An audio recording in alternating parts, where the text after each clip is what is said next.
নমস্কার নমস্কার নমস্কার নমস্কার নমস্কার নমস্কার নমস্কার আপনাদের সবাইকে সবাইকে সবাইকে নমস্কার জানাচ্ছে আপনাদের সৌমিত্র বসু। সবাইকে অজস্র শুভ কামনা জানাচ্ছে, সবাইকে স্বাগত জানাচ্ছে আজকের এই শরণাগত অনুষ্ঠানে এবং সবাইকে শুভ সকাল জানাচ্ছে। শুভ হোক, শুভ হোক, সকলের শুভ হোক, সকলের ভালো হোক, মঙ্গল হোক, কল্যাণ হোক। এই ভোরবেলা এই কথাগুলো বলতে যে কি ভালো লাগে আপনাদের কি করে বোঝাবো। আশা করি আপনাদেরও শুনতে খুব ভালো লাগে। সমস্ত দিনের আগে কেউ একটা সকলের মঙ্গল কামনা করছে, এইটা আমার অন্তত খুব ভালো লাগে, বুক ভরে যায় বলতে বলতে। সত্যি সত্যি আজকে হুগলি জেলার ভালিয়ায় ডাকাত কালী মাতার বাৎসরিক পুজো মেলা। পুরী ঠাকুরবাড়ির শ্রী গদাধর পণ্ডিতের তিরোভাব ঘটেছিল আজকের তিথিতে।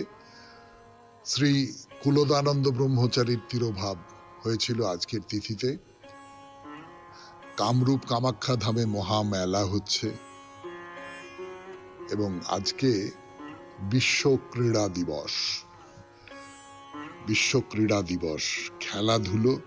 খেলাধুলো একই সঙ্গে আনন্দ দেয়, খেলাধুলো একই সঙ্গে শরীর গড়ে দেয় এবং খেলাধুলো একই সঙ্গে কিন্তু সামাজিক যে সম্পর্কগুলো, সমাজে সকলে মিলে একসঙ্গে একটা সংযোগ গড়ে তোলা, প্রতিদ্বন্দ্বিতার মধ্যেও একটা সংযোগ, দ্বন্দ্বের মধ্যেও একটা সংযোগ, এই কথাটা মনে করিয়ে দেয়। ফলে খেলা খুব একটা গুরুত্বপূর্ণ ব্যাপার। এবারে বেণীমাধব শীলের পঞ্জিকা অনুযায়ী আজকের দিনটার কথা বলি। আজকে 10ই আষাঢ় 1432, ইংরেজির 25শে জুন 2025, বুধবার। আজ কিন্তু অমাবস্যা। সূর্যোদয়ের সময় ভোর 4:56, সূর্যাস্তের সময় সন্ধে 6:24। নক্ষত্র মৃগশিরা। আজকে জন্মে মিথুন রাশি, শূদ্র বর্ণ, মতান্তরে বৈশ্য বর্ণ, দেবগণ। দিনের বেলা 11:25 গতে নরগণ। আমাদের হোয়াটসঅ্যাপে চিঠি পাঠাবার নাম্বার 9831922927। চিঠির গোড়ায় অতি অবশ্যই SG লিখবেন। এরপরে আজকের অনুষ্ঠান সম্পর্কে বলি। প্রথমে পুরাণ চিরন্তনে আমরা পুত্র সম্পর্কে বলতে বলতে পুত্রিকা সম্পর্কে বলতে এসেছি। পুত্রিকা মানে মেয়ে, কিন্তু তাকে পুত্রের মতো করে মানুষ করা হচ্ছে। বিয়ের পরে সে তার বাপের বাড়িতেই থাকবে এবং সেখানকার যে উত্তরাধিকারগুলো রয়েছে, বিষয় সম্পত্তি থেকে আরম্ভ করে তার বাবা মানে পিতামহের যে পারলৌকিক ক্রিয়া ইত্যাদি ইত্যাদি, সেই সমস্তগুলো সে পালন করবে। কন্যা, তাকে পুত্রিকা বলা হচ্ছে। এই পুত্রিকা সম্পর্কে কিছু কথা বলবো আজকে। তারপরে চলে যাব স্বামী বিবেকানন্দের রচনা থেকে পাঠ, কর্মজীবনে বেদান্ত, 3য় পর্ব। এই লেখাটি আজকে শেষ করব। একটুখানি অংশ বাকি আছে, সেইটা পড়ে শেষ করব। তারপর ঠাকুর শ্রী রামকৃষ্ণ পরমহংসদেবের কথামৃত থেকে পড়ে শোনাবো আপনাদের।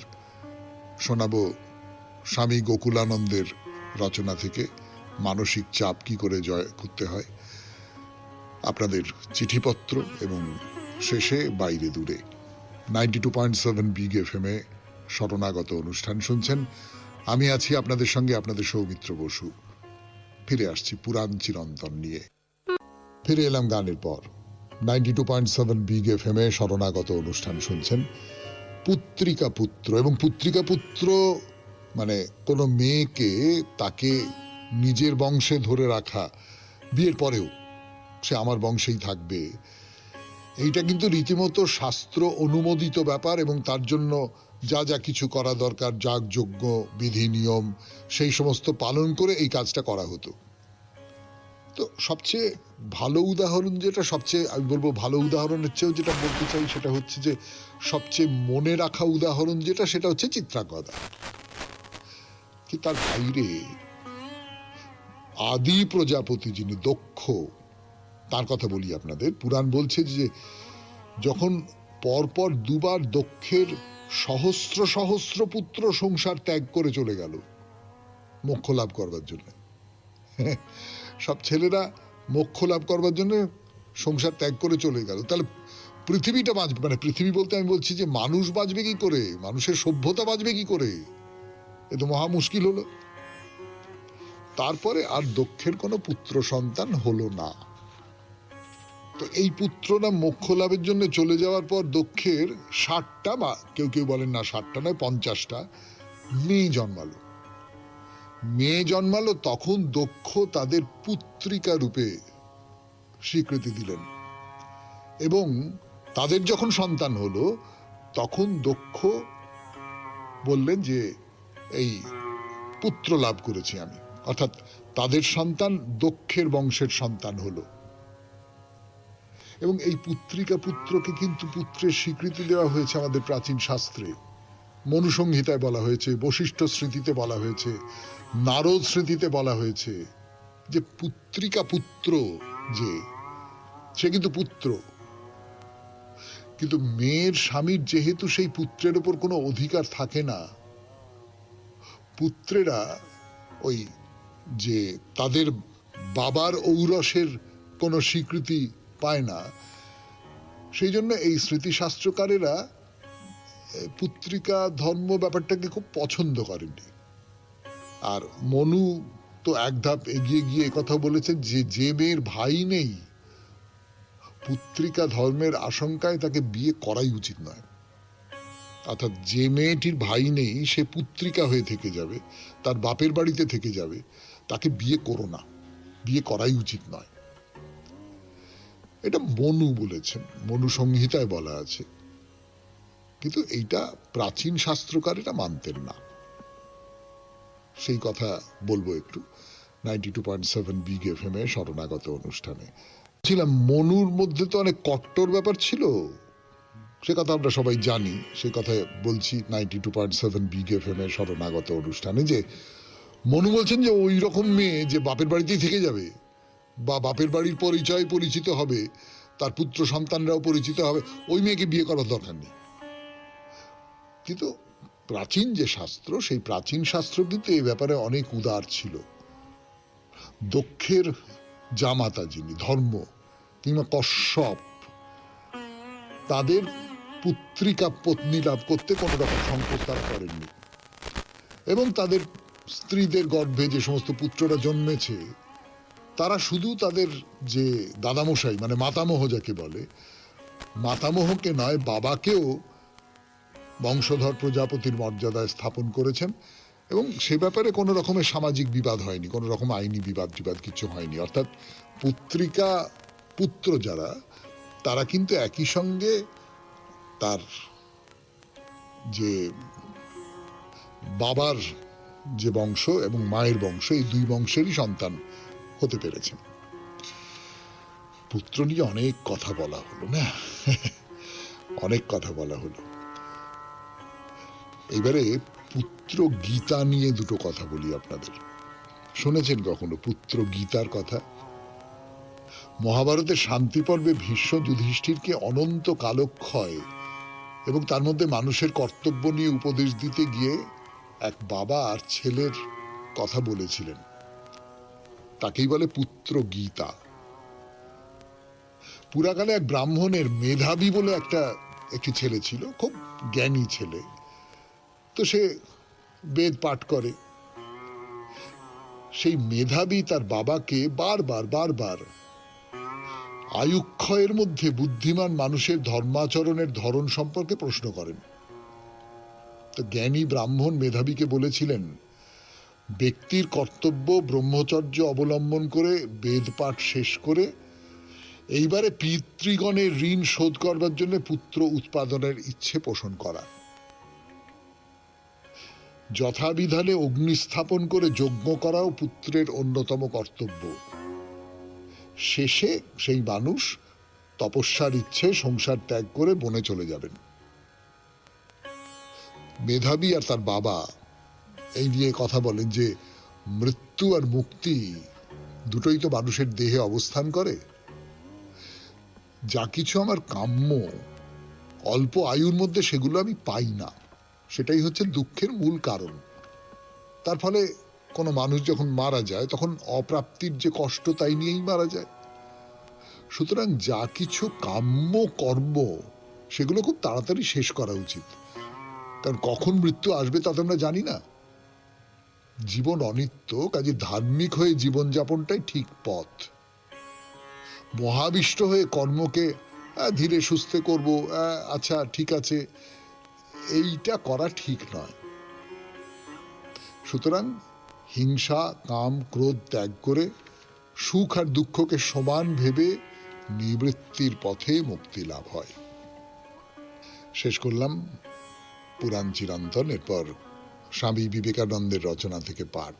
গানের পর 92.7 বিগ FM এ শরণাগত অনুষ্ঠান শুনছেন। আমি আপনাদের সৌমিত্র বসু এখন শোনাচ্ছি কর্মজীবনে বেদান্ত তৃতীয় পর্বের একেবারে শেষ পরিচ্ছেদটি। অদ্বৈতবাদ হইতে এই এক মহৎ সত্য পাওয়া যাইতেছে এবং ইহা বুঝা বড় কঠিন। আমি বাল্যকাল হইতেই দেখিয়া আসিতেছি সকলেই দুর্বলতা শিক্ষা দিতেছে। জন্মাবধি শুনিয়া আসিতেছি আমি দুর্বল।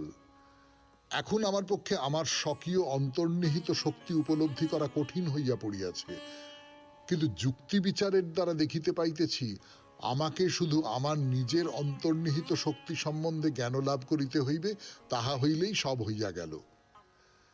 এই জগতে আমরা যে জ্ঞান লাভ করি তাহা কোথা হইতে আসে? উহা আমাদের ভিতরেই রহিয়াছে। কোন জ্ঞান কি বাহিরে আছে? আমাকে এক বিন্দু দেখাও তো। জ্ঞান কখনো জড়ে ছিল না, উহা বরাবর মানুষের ভিতরেই ছিল। জ্ঞান কেহ কখনো সৃষ্টি করে নাই, মানুষ ইহা আবিষ্কার করে, ভিতর হইতে উহাকে বাহির করে, উহা ভিতরেই রহিয়াছে। এই যে ক্রোশব্যাপী বৃহৎ বটবৃক্ষ, তাহা ওই সর্ষব বীজের অষ্টমাংশের তুল্য একটি ক্ষুদ্র বীজে ছিল। মহাশক্তির রাশি উহার ভিতর নিহিত রহিয়াছে। আমরা জানি একটি জীবাণুকোষের ভিতর সকল শক্তি প্রখর বুদ্ধি কুণ্ডলীকৃত হইয়া অবস্থান করে। তবে অনন্ত শক্তি কেন না তাহাতে থাকিতে পারিবে? আমরা জানি তাহা আছে, প্রহেলিকাবৎ বোধ হইলেও ইহা সত্য। আমরা সকলেই একটি জীবাণুকোষ হইতে উৎপন্ন হইয়াছি, আর আমাদের যাহা কিছু শক্তি আছে তাহা ওই জীবাণুকোষেই কুণ্ডলীকৃত হইয়াছিল। তোমরা বলিতে পারো না উহা খাদ্য হইতে প্রাপ্ত। রাশিকৃত খাদ্য লইয়া খাদ্যের এক পর্বত প্রস্তুত করো, দেখো তাহা হইতে কি শক্তি বাহির হয়। আমাদের ভিতর শক্তি পূর্ব হইতেই নিহিত ছিল অব্যক্তভাবে, কিন্তু ছিল নিশ্চয়ই। অতএব সিদ্ধান্ত এই, মানুষের আত্মাতেই অনন্ত শক্তি রহিয়াছে। মানুষ উহার সম্বন্ধে না জানিলেও উহা রহিয়াছে, কেবল জানিবার অপেক্ষা মাত্র। ধীরে ধীরে ওই অনন্ত শক্তিমান সত্তা যেন জাগরিত হইয়া নিজ শক্তি সম্বন্ধে সচেতন হইতেছে, আর যতই সে এই জ্ঞান লাভ করিতেছে ততই তাহার বন্ধনের পর বন্ধন খসিয়া যাইতেছে, শৃঙ্খল ছিঁড়িয়া যাইতেছে। আর এমন একদিন অবশ্য আসিবে যখন এই অনন্ত জ্ঞান অনুভূত হইবে, তখন জ্ঞানবান ও শক্তিমান হইয়া এই মানুষ দাঁড়াইয়া উঠিবে। এসো আমরা সকলে সেই অবস্থা আনয়ন করিবার জন্য সাহায্য করি। শুনলেন স্বামী বিবেকানন্দের রচনা থেকে পাঠ। শেষ হলো কর্মজীবনে বেদান্ত তৃতীয় পর্ব। তাহার আছে উত্তর দিকটা খানিকটা পাহাড় আছে, কিন্তু যেটা বলবার সেটা হচ্ছে জলপাইগুড়ি সম্পর্কে যেটা বলেছিল, এই ময়নাগুড়ি সম্পর্কেও সেই কথাটা বলবো। খুব শান্ত শহর, ছোট্ট শহর, এবং ছোট বলে, শান্ত বলে এবং আটপৌরে বলে খুব খুব আরামদায়ক বলা যেতে পারে। তা এইখানেই যে জল্পেশ বা জল্পেশ্বরের মন্দির, সেইটা নিয়ে দুটো কথা হোক। জল্পেশ কথাটার মানে কি? জল্পেশ কথাটার কিন্তু সত্যি সত্যি কোনো মানে হয় না। জল এই শব্দটা আছে এর মধ্যে, যেটা মনে হয় সেটা হচ্ছে জলের যিনি ঈশ্বর তিনি হচ্ছেন জল্পেশ বা জল্পেশ্বর। জলের ঈশ্বরকে, বরুণদেব তো জলের দেবতা, শিবকে ধরা হচ্ছে কেন? আমার নিজের ধারণা শিবের সঙ্গেও জলের একটা যোগ আছে। শিবের মাথায় জল ঢালা হয়, শিবের মাথায় গঙ্গা আছেন, জলের সঙ্গে শিবের একটা ঘনিষ্ঠ সম্পর্ক আছে।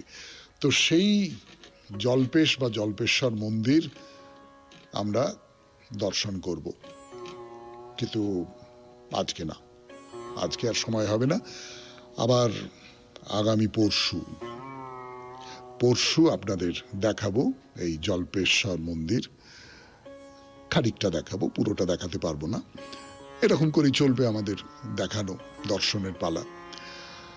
তাহলে আজকের মতো শেষ করি, বাইরে দূরে আজকের মতো শেষ করি, শরণাগত শেষ করি কবিতা দিয়ে, রবীন্দ্রনাথের কবিতা শিশু ভোলানাথ।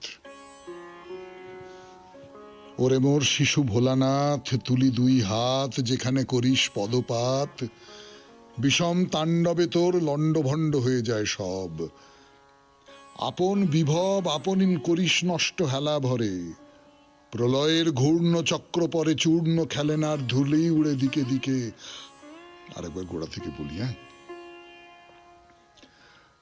ওরে মোর শিশু ভোলানাথ, তুলি দুই হাত যেখানে করিস পদপাত, বিষম তাণ্ডবে তোর লণ্ডভণ্ড হয়ে যায় সব। আপন বিভব আপনি করিস নষ্ট হেলা ভরে, প্রলয়ের ঘূর্ণ চক্র পরে চূর্ণ খেলেনার ধুলি উড়ে দিকে দিকে। আপন সৃষ্টিকে ধ্বংস হতে ধ্বংস মাঝে মুক্তি দিস অনর্গল, খেলারে করিস রক্ষা ছিন্ন করি খেলে না শৃঙ্খল। অকিঞ্চন, তোর কাছে কিছুরই তো কোনো মূল্য নাই, রচিস যা তোর ইচ্ছা তাই, যাহা খুশি তাই দিয়ে তারপরে ভুলে যাস যাহা ইচ্ছা তাই নিয়ে। আবরণ তোরে নাহি পারে সম্বরিতে দিগম্বর, স্রস্ত ছিন্ন পড়ে ধুলি পর। লজ্জাহীন শয্যাহীন বিত্তহীন আপনা বিস্মৃত, অন্তরে ঐশ্বর্য তোর অন্তরে অমৃত। দারিদ্র করে না দিন, ধুলি তোরে করে না অসুচি, নৃত্যের বিক্ষোভে তোর সব গ্লানি নিত্য যায় ঘুচি। ওরে শিশু ভোলানাথ, মোরে ভক্ত বলে নেড়ে তোর তাণ্ডবের দলে, দেরে চিত্তে মোর সকল ভোলার ওই ঘোর, খেলে না ভাঙার খেলা দে আমারে বলি। আপন সৃষ্টির বন্ধ আপনি ছিঁড়িয়া যদি চলি, তবে তোর মত্ত নর্তনের চালে আমার সকল গান ছন্দে ছন্দে মিলে যাবে তালে। খুব ভালো থাকবেন, আনন্দে থাকবেন। নমস্কার নমস্কার নমস্কার নমস্কার নমস্কার নমস্কার নমস্কার। আপনাদের সবাইকে সবাইকে সবাইকে নমস্কার জানাচ্ছে আপনাদের সৌমিত্র বসু। সবাইকে অজস্র শুভ কামনা জানাচ্ছে, সবাইকে স্বাগত জানাচ্ছে আজকের এই শরণাগত অনুষ্ঠানে, এবং সবাইকে শুভ সকাল জানাচ্ছে। শুভ হোক, শুভ হোক, সকলের শুভ হোক, সকলের ভালো হোক, মঙ্গল হোক, কল্যাণ হোক। এই ভোরবেলা এই কথাগুলো বলতে যে কি ভালো লাগে আপনাদের কি করে বোঝাবো।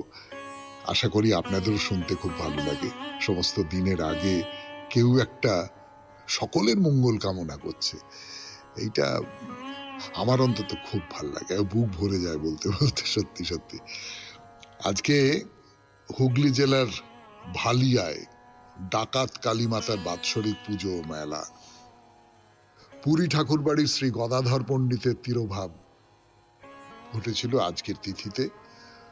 শ্রী কুলদানন্দ ব্রহ্মচারীর তিরোভাব হয়েছিল আজকের তিথিতে।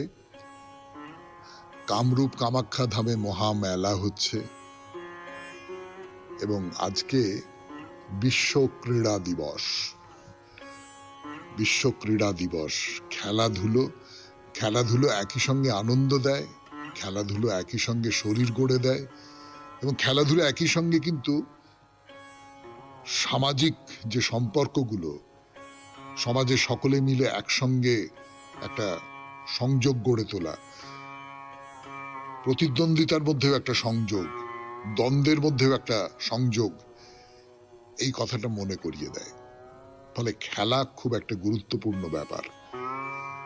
এবারে বেণীমাধব শীলের পঞ্জিকা অনুযায়ী আজকের দিনটার কথা বলি। আজকে 10ই আষাঢ় 1432, ইংরেজির 25শে জুন 2025, বুধবার। আজ কিন্তু অমাবস্যা। সূর্যোদয়ের সময় ভোর 4:56, সূর্যাস্তের সময় সন্ধে 6:24। নক্ষত্র মৃগশিরা, আজকে জন্মে মিথুন রাশি, শূদ্র বর্ণ, মতান্তরে বৈশ্য বর্ণ, দেবগণ। দিনের বেলা 11:25 গতে নরগণ। আমাদের হোয়াটসঅ্যাপে চিঠি পাঠাবার নাম্বার 9831922927। চিঠির গোড়ায় অতি অবশ্যই SG লিখবেন। এরপরে আজকের অনুষ্ঠান সম্পর্কে বলি। প্রথমে পুরাণ চিরন্তনে আমরা পুত্র সম্পর্কে বলতে বলতে পুত্রিকা সম্পর্কে বলতে এসেছি। পুত্রিকা মানে মেয়ে, কিন্তু তাকে পুত্রের মতো করে মানুষ করা হচ্ছে। বিয়ের পরে সে তার বাপের বাড়িতেই থাকবে এবং সেখানকার যে উত্তরাধিকারগুলো রয়েছে, বিষয় সম্পত্তি থেকে আরম্ভ করে তার বাবা মানে পিতামহের যে পারলৌকিক ক্রিয়া ইত্যাদি ইত্যাদি, সেই সমস্তগুলো সে পালন করবে। কন্যা, তাকে পুত্রিকা বলা হচ্ছে। এই পুত্রিকা সম্পর্কে কিছু কথা বলবো আজকে। তারপরে চলে যাব স্বামী বিবেকানন্দের রচনা থেকে পাঠ, কর্মজীবনে বেদান্ত, তৃতীয় পর্ব। এই লেখাটি আজকে শেষ করব। একটুখানি অংশ বাকি আছে, সেইটা পড়ে শেষ করব। তারপর ঠাকুর শ্রী রামকৃষ্ণ পরমহংসদেবের কথামৃত থেকে পড়ে শোনাবো আপনাদের।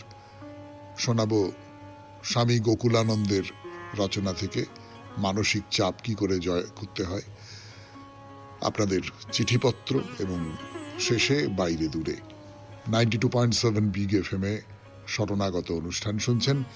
আমি আছি আপনাদের সঙ্গে, আপনাদের সৌমিত্র বসু। ফিরে আসছি পুরাণ চিরন্তন নিয়ে। ফিরে এলাম গানের পর। 92.7 বিগ FM এ শরণাগত অনুষ্ঠান শুনছেন।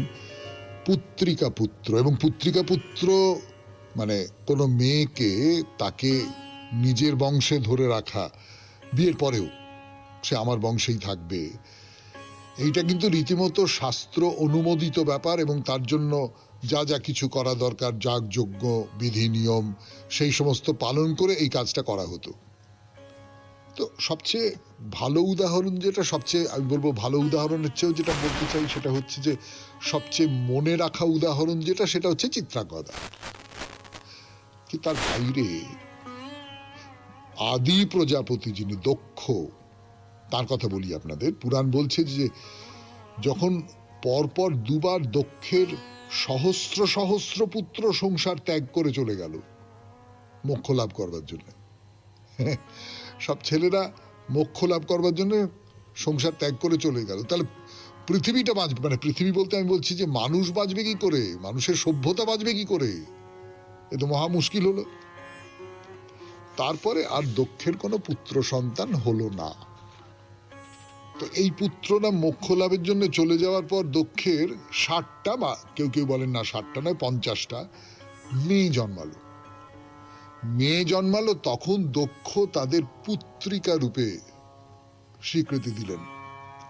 এবং তাদের যখন সন্তান হলো তখন দক্ষ বললেন যে এই পুত্র লাভ করেছি আমি, অর্থাৎ তাদের সন্তান দক্ষের বংশের সন্তান হলো।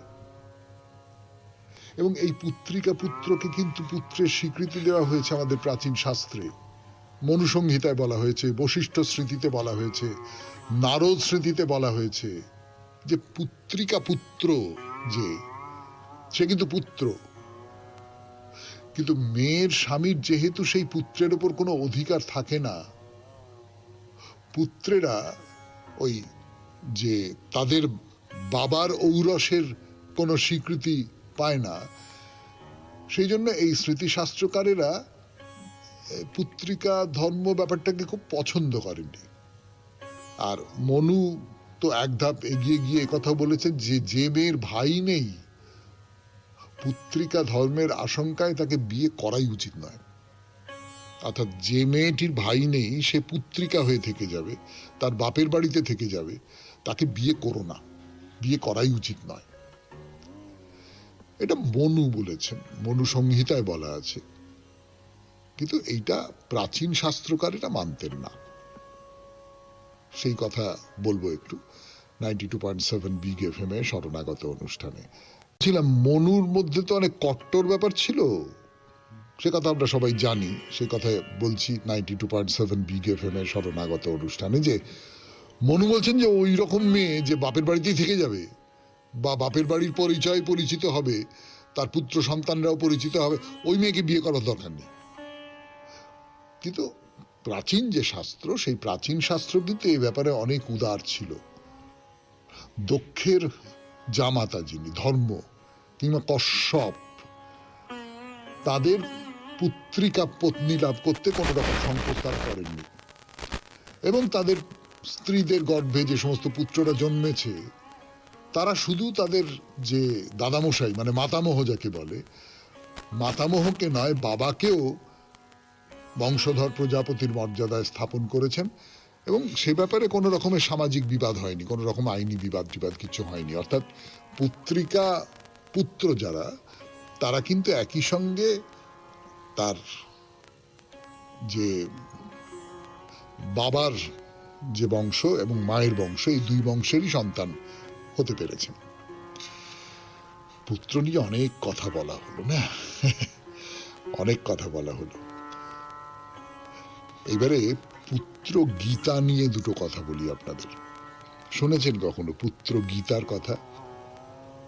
মহাভারতের শান্তি পর্বে ভীষ্ম যুধিষ্ঠিরকে অনন্ত কালক্ষয় এবং তার মধ্যে মানুষের কর্তব্য নিয়ে উপদেশ দিতে গিয়ে এক বাবা আর ছেলের কথা বলেছিলেন, তাকেই বলে পুত্র গীতা।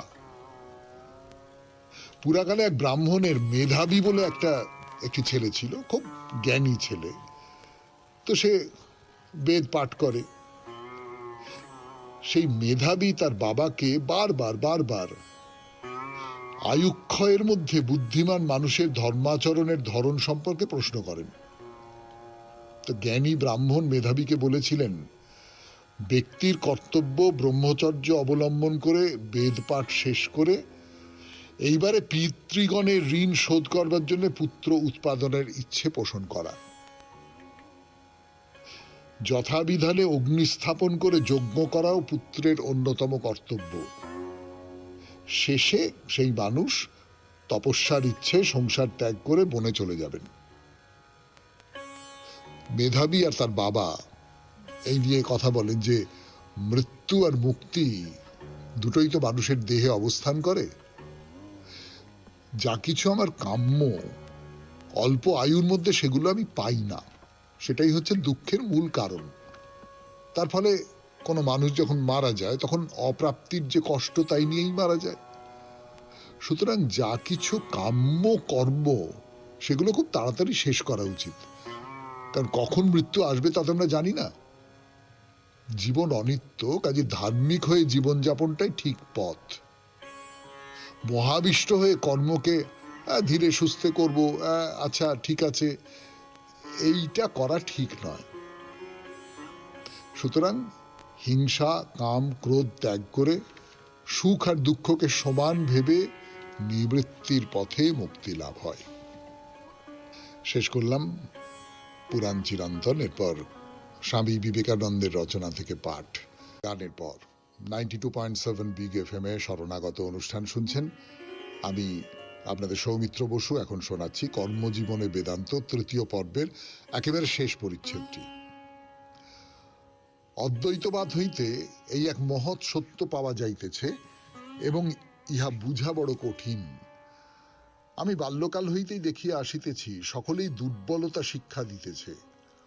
জন্মাবধি শুনিয়া আসিতেছি আমি দুর্বল।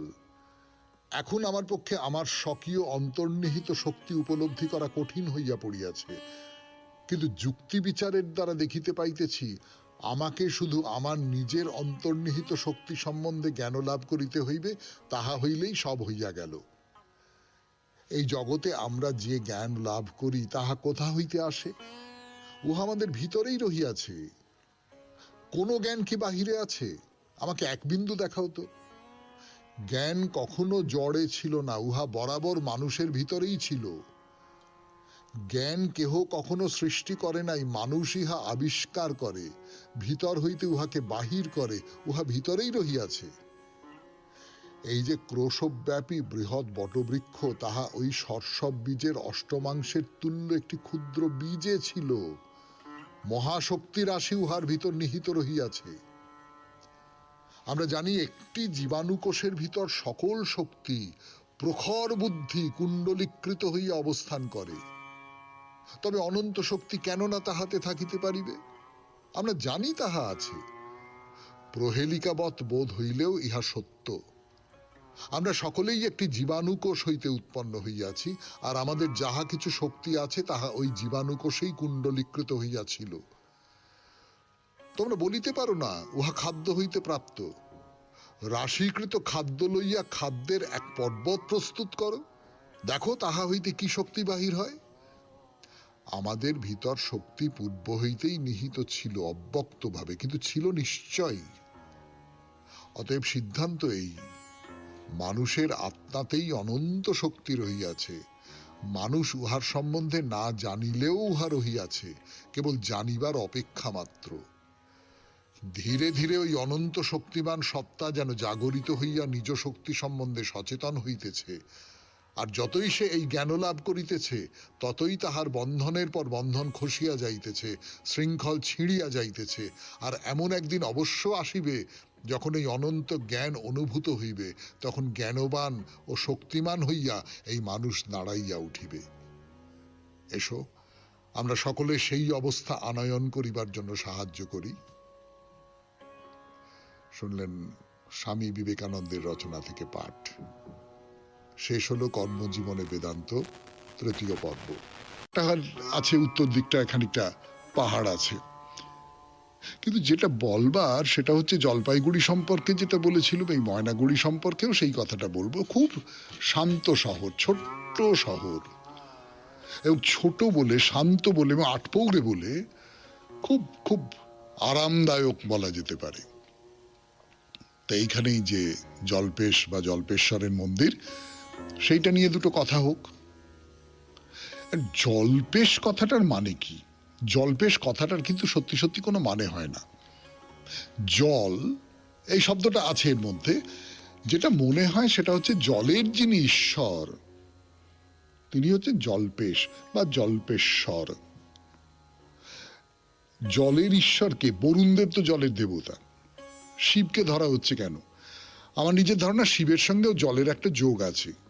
শিবের মাথায় জল ঢালা হয়, শিবের মাথায় গঙ্গা আছেন, জলের সঙ্গে শিবের একটা ঘনিষ্ঠ সম্পর্ক আছে। তো সেই জল্পেশ বা জল্পেশ্বর মন্দির আমরা দর্শন করব, কিন্তু আজকে না, আজকে আর সময় হবে না। আবার আগামী পরশু আপনাদের দেখাবো এই জল্পেশ্বর মন্দির। খানিকটা দেখাবো, পুরোটা দেখাতে পারবো না। এরকম করেই চলবে আমাদের দেখানো, দর্শনের পালা।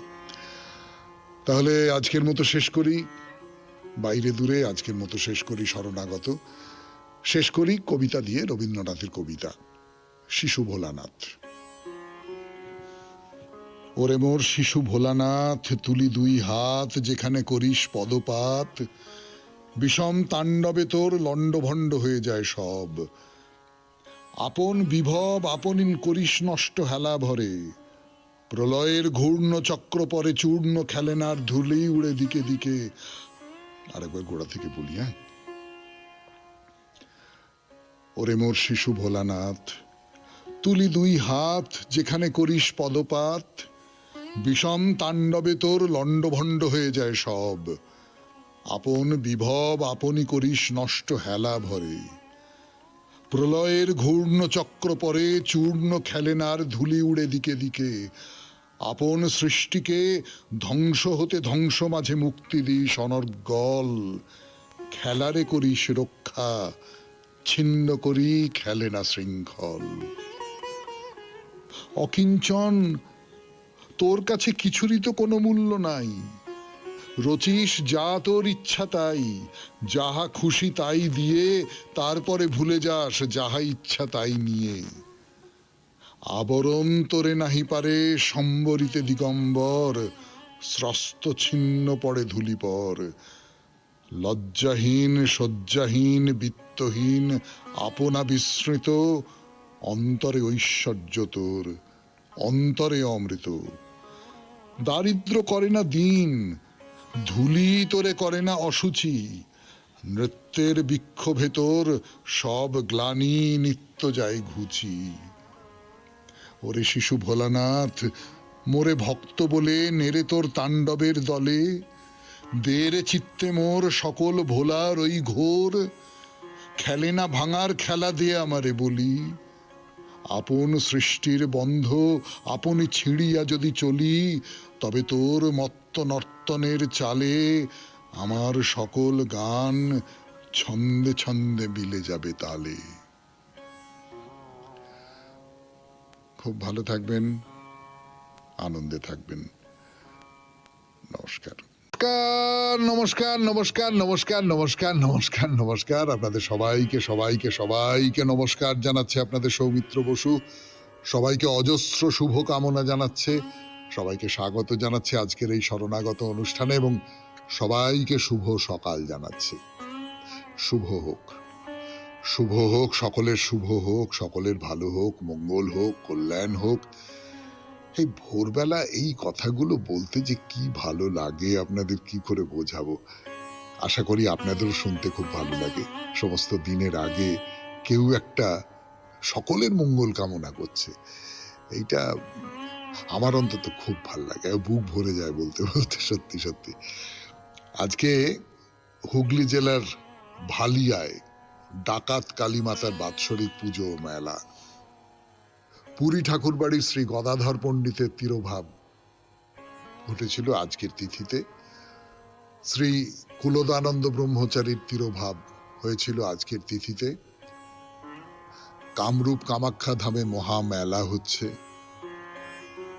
এবং আজকে বিশ্ব ক্রীড়া দিবস। বিশ্ব ক্রীড়া দিবস। খেলাধুলো, খেলাধুলো একই সঙ্গে আনন্দ দেয়, খেলাধুলো একই সঙ্গে শরীর গড়ে দেয়, এবং খেলাধুলো একই সঙ্গে কিন্তু সামাজিক যে সম্পর্কগুলো, সমাজে সকলে মিলে একসঙ্গে একটা সংযোগ গড়ে তোলা, প্রতিদ্বন্দ্বিতার মধ্যেও একটা সংযোগ, দ্বন্দ্বের মধ্যেও একটা সংযোগ, এই কথাটা মনে করিয়ে দেয়। ফলে খেলা খুব একটা গুরুত্বপূর্ণ ব্যাপার। এবারে বেণীমাধব শীলের পঞ্জিকা অনুযায়ী আজকের দিনটার কথা বলি। আজকে 10ই আষাঢ় 1432, ইংরেজির 25শে জুন 2025, বুধবার। আজ কিন্তু অমাবস্যা। সূর্যোদয়ের সময় ভোর 4:56, সূর্যাস্তের সময় সন্ধে 6:24। নক্ষত্র মৃগশিরা। আজকে জন্মে মিথুন রাশি, শূদ্র বর্ণ, মতান্তরে বৈশ্য বর্ণ, দেবগণ। দিনের বেলা 11:25 গতে নরগণ। আমাদের হোয়াটসঅ্যাপে চিঠি পাঠাবার নাম্বার 9831922927। চিঠির গোড়ায় অতি অবশ্যই SG লিখবেন। এরপরে আজকের অনুষ্ঠান সম্পর্কে বলি। প্রথমে পুরাণ চিরন্তনে আমরা পুত্র সম্পর্কে বলতে বলতে পুত্রিকা সম্পর্কে বলতে এসেছি। পুত্রিকা মানে মেয়ে, কিন্তু তাকে পুত্রের মতো করে মানুষ করা হচ্ছে। বিয়ের পরে সে তার বাপের বাড়িতেই থাকবে, এবং সেখানকার যে উত্তরাধিকারগুলো রয়েছে, বিষয় সম্পত্তি থেকে আরম্ভ করে তার বাবা মানে পিতামহের যে পারলৌকিক ক্রিয়া ইত্যাদি ইত্যাদি, সেই সমস্তগুলো সে পালন করবে। কন্যা, তাকে পুত্রিকা বলা হচ্ছে। এই পুত্রিকা সম্পর্কে কিছু কথা বলবো আজকে। তারপরে চলে যাব স্বামী বিবেকানন্দের রচনা থেকে পাঠ, কর্মজীবনে বেদান্ত, 3য় পর্ব। এই লেখাটি আজকে শেষ করব, একটুখানি অংশ বাকি আছে, সেইটা পড়ে শেষ করব। তারপর ঠাকুর শ্রী রামকৃষ্ণ পরমহংসদেবের কথামৃত থেকে পড়ে শোনাবো আপনাদের। শোনাবো স্বামী গোকুলানন্দের রচনা থেকে মানসিক চাপ কি করে জয় করতে হয়, আপনাদের চিঠিপত্র, এবং শেষে বাইরে দূরে। 92.7 বিগ FM-এ শরণাগত অনুষ্ঠান শুনছেন। আমি আছি আপনাদের সঙ্গে, আপনাদের সৌমিত্র বসু। ফিরে আসছি পুরাণ চিরন্তন নিয়ে। ফিরে এলাম গানের পর। 92.7 বিগ FM-এ শরণাগত অনুষ্ঠান শুনছেন। পুত্রিকা পুত্র, এবং পুত্রিকা পুত্র মানে কোনো মেয়েকে তাকে নিজের বংশে ধরে রাখা, বিয়ের পরেও সে আমার বংশেই থাকবে, এইটা কিন্তু রীতিমতো শাস্ত্র অনুমোদিত ব্যাপার, এবং তার জন্য যা যা কিছু করা দরকার, যাগযজ্ঞ, বিধি নিয়ম, সেই সমস্ত পালন করে এই কাজটা করা হতো। তো সবচেয়ে ভালো উদাহরণ যেটা, সবচেয়ে আমি বলবো ভালো উদাহরণের চেয়েও যেটা বলতে চাই সেটা হচ্ছে যে সবচেয়ে মনে রাখা উদাহরণ যেটা, সেটা হচ্ছে চিত্রাঙ্গদা। কি তার বাইরে